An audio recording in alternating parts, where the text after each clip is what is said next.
네, 반갑습니다. 가을 태풍이 또 온다고 하네요. 오늘, 내일이죠, 내일. 내일 아주 폭우가 내린다고 하는데, 그것도 맞는지 틀린지 잘 모르겠지만, 하여튼 예보는 그렇습니다. 옛날에 웃기는 말이, 기상예보관이 내일은 맑겠습니다 했거든요. 맑겠습니다 했는데, 그날 비가 내렸어요. 그러니까 기상예보관이 그러는 거예요. 제가 일기도를 볼 때는 비가 내리지 않고 날이 쾌청한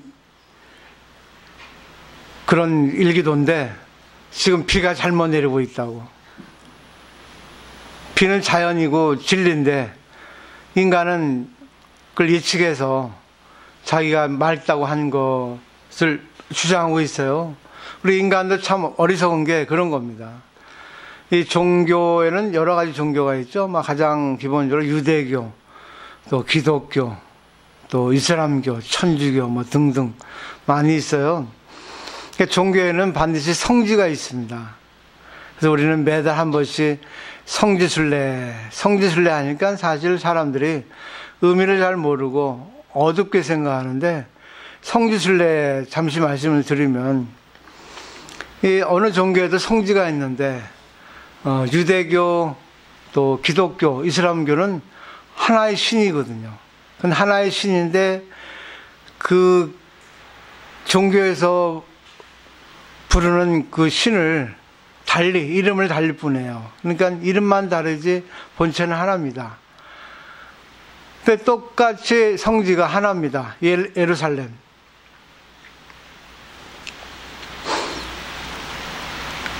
그 천주교에서 유명한 거는 이탈리아의 그 아시지라고 아실 거예요.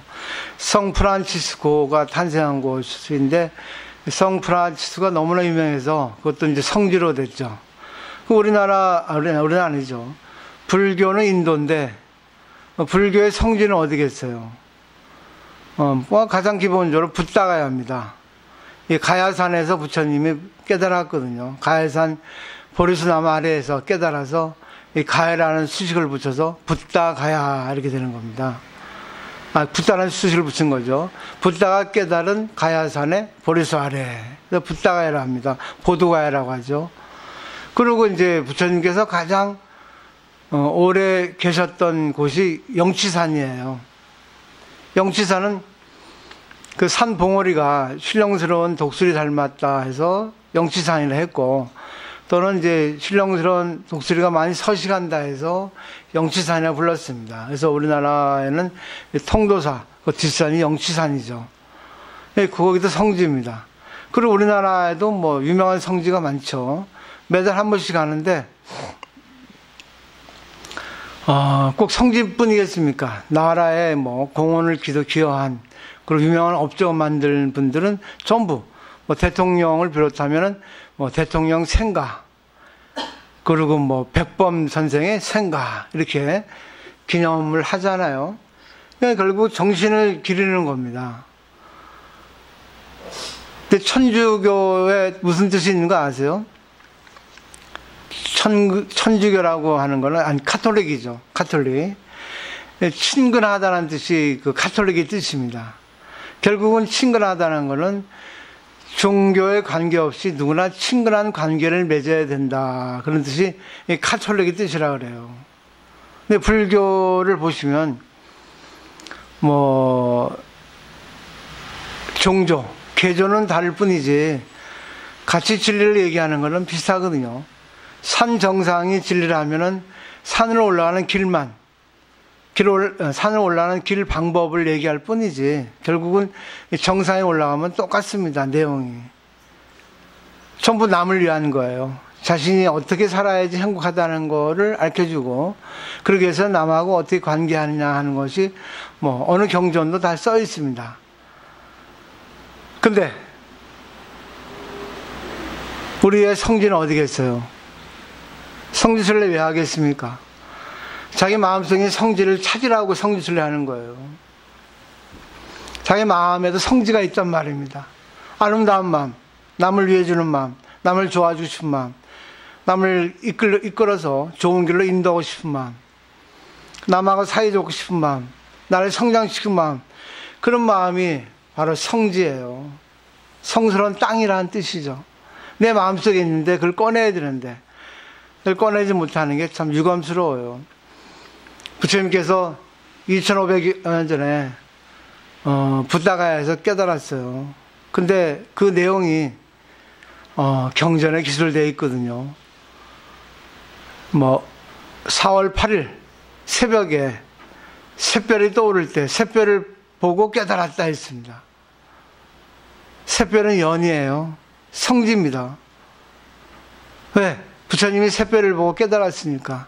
근데 우리도 아침 새벽에 샛별을 보고 깨달으면 이렇게 성지가 되는데 샛별을 보고 깨닫지 못하잖아요. 부처님은 샛별을 보고 깨달았는데 결국은 자기 마음속에 있는 성지를 어떻게 꺼내는가 하는 게 중요한 요지입니다. 결국은 성지는 부처님이 샛별을 보고 깨달은 것은 샛별의 깨달음이 있지 않아요. 결국 부처님이 샛별을 보고 깨달은 것은 샛별이 뜨고 집니다. 아니죠. 보이고 안 보이고죠. 왜? 태양에 의해서. 결국 지구가 공전자전을 하기 때문에 그 돌고 도는 그것 때문에 샛별이 보일 뿐이지 또 안 보일 뿐이지.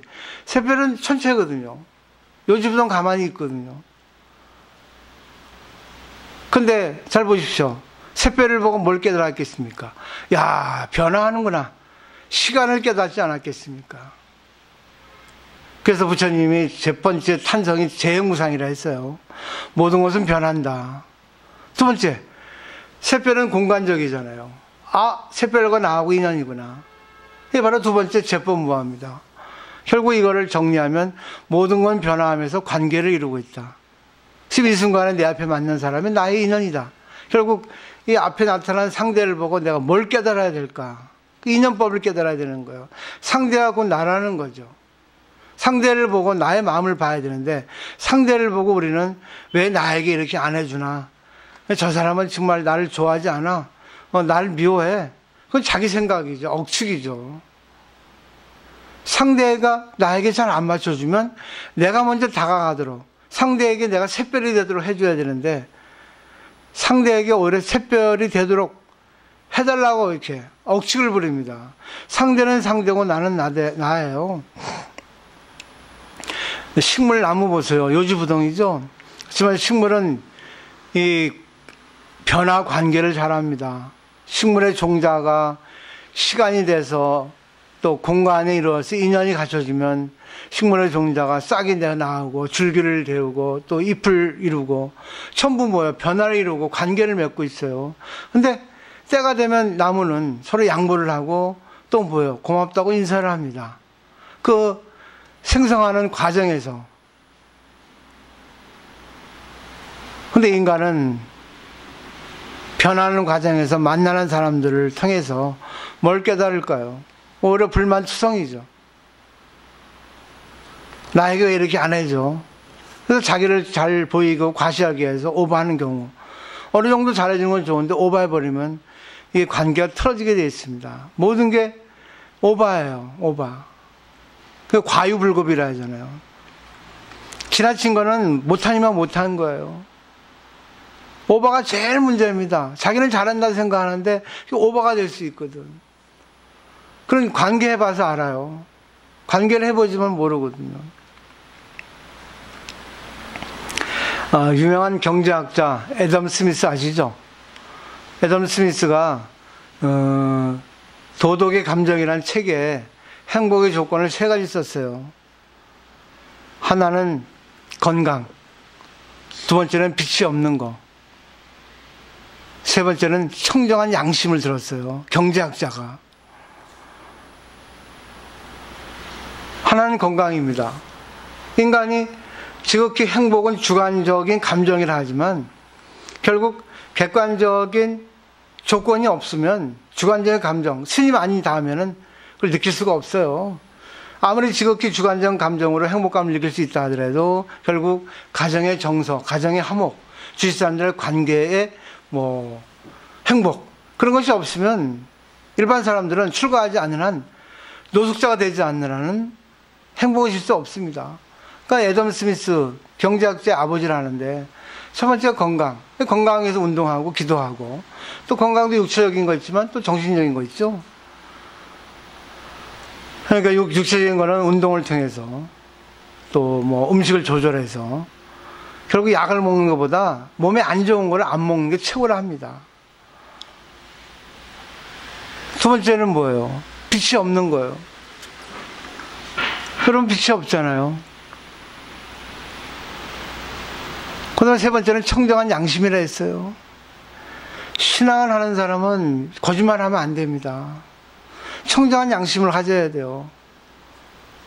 거짓말은 순간 방편일 수 있지만은 오래 못 갑니다. 오래.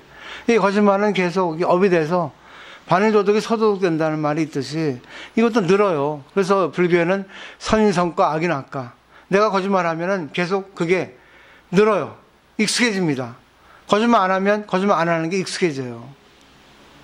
이 진리가 있단 말입니다.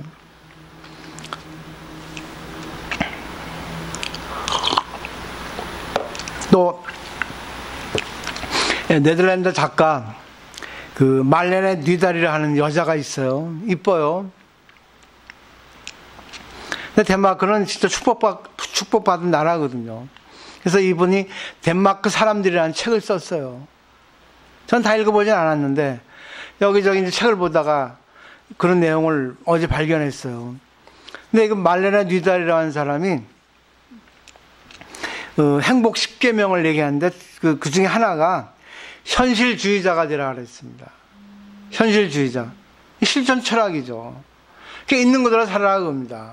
거기서 좀 정리해 보니까 최고가 아니어도 만족을 한다. 그리고 덴마크 사람들은 단순한 삶을 좋아한다. 물욕도 권력욕도 없다. 결국 지금 내가 이분들이 얘기하는 거, 인문학에서 얘기하는, 작가들이 얘기하는 이런 얘기를 살펴보면 불교하고 똑같잖아요. 자세하게 얘기하지 않을 뿐이지. 근데 불교는 스님들의 불교를 하면 안 돼요. 스님들의 불교는 세속을 떠나야 되거든요. 그러니까 객관세계가 없습니다. 오로지 자기 마음이지. 근데 불교는 또 대승불교가 있잖아요. 대승불교는 현실 참여예요. 현실에 살아가기 위해서는 결국은 뭐야? 내가 지금 처해진 현실에 대해서 감사할 줄 알아야 한다는 거예요. 정말. 근데 과연 우리는 그럴까요? 비교 분별 때문에 저 사람이 나보다 돈이 많아, 이뻐, 나보다 혜택이 너무 많아, 나보다 능력이 너무 많아. 그러면 좋아하면서 미워하잖아요. 불교 오래 다녔다고 해서 진실한 신앙자가 아닙니다. 진실한 신앙자는 공부를 해야 돼요. 공부를 해서 그 공부, 부처님이 가르치신 그 가르침을 내가 실천해서 내 것으로 만들어야 돼요. 그래야지만이 불태전의 경지에 오릅니다. 불태전의 경지는 아비발치, 아유월치라고 합니다. 아무리 어떤 일이 생겨도 불태전의 경지에 올라가야 돼요. 어떤 일이 생겨도. 근데 우리는 좀 싫으면 가기 싫어. 공부 안 해. 그리고 뭐 하면 어떻게 해? 조건을 달잖아요. 조건을 다는 사람은 조건이 안 좋으면 안 합니다. 그래서 저는 권하고 싶은 게 시간 되시면 불교 절에 오셔서 큰 돈 드는 거 아니잖아요. 시간 조금, 그리고 몸 여기 조금 보시하시고 오셔가지고 한 2시간 공부하시고 가면 되잖아요. 행복을 가르쳐주는, 우리가 어떻게 살아야지 행복해지는가를 알려주는 불교에서 우리가 지금 남은 인생을 행복하게 살기 위해서는 지금 자신을 보세요. 내 몸이 이 정도 수십억짜리 몸을 지금 자기가 갖고 있잖아요. 재산이. 팔 하나 망가져 보십시오. 팔 하나 다시 재생하려면 얼마 들겠어요? 신장이 안 좋으면 신장 이식가 얼마 들겠어요? 감사할 줄 우리가 알아야 됩니다. 너무나 감사해요. 다리 하나 없어 보세요. 얼마나 불편하겠어요. 근데 지금 감사를 모르는 거야. 당연하다고 생각하니까. 내 몸에 감사해야 됩니다. 일어나면. 아이고 내 몸아 고맙다. 내가 지금 60평생 70평 살아왔는데 이 정도로 있어주니까 정말 고맙다. 내가 술 먹고 고기 먹고 많이 먹어도 이 정도 있어주니 고마운지 모르겠다. 지금 시대 좀 병이 와도 의학이 발달해서 의사가 나를 고쳐주니까 얼마나 행복한지 몰라. 나를 지지해주는 여러 사람들, 나를 살려주는 모든 사람들 정말 고맙다, 고맙다, 고맙다를 찾으면 수천 가지가 나옵니다. 눈이 보이는 것도 고맙고, 방문하는 것도 고맙고, 밥이 있는 것도 고맙고, 술이 있는 것도 고맙고, 마실 수 있는 것도 고맙고, 잔소리하는 남편이, 무력한 남편이 있는 것도 고마운 거예요. 무력한 남편이 있으니까 내가 마음대로 할 수 있잖아. 잘난 남편이 있어봐 꼼짝 못하게 썩은 놈들이. 남자가 잘나면 골치 아파. 여자를 붙들어 매놓는다고 못 나가게. 지금 박아서 별짓을 다 하면서. 조금 부족한 남편이 최고야. 옆에 있으는 남편이. 저는 요즘에 혼자 있어요. 너무나 편해. 공부하는 시간이 막 늘어나요. 그러니까 오늘 이렇게 준비한 거예요. 앞으로는 인문학하고 연결해서 오늘 프린트 안 해드렸지만 이제 월요일부터는 다시 제가 또 이렇게 거짓말하지 않고 계속 해드리겠습니다. 기본적인 거. 오늘 정말 와 주셔서 고맙고 정말 감사합니다. 마치겠습니다.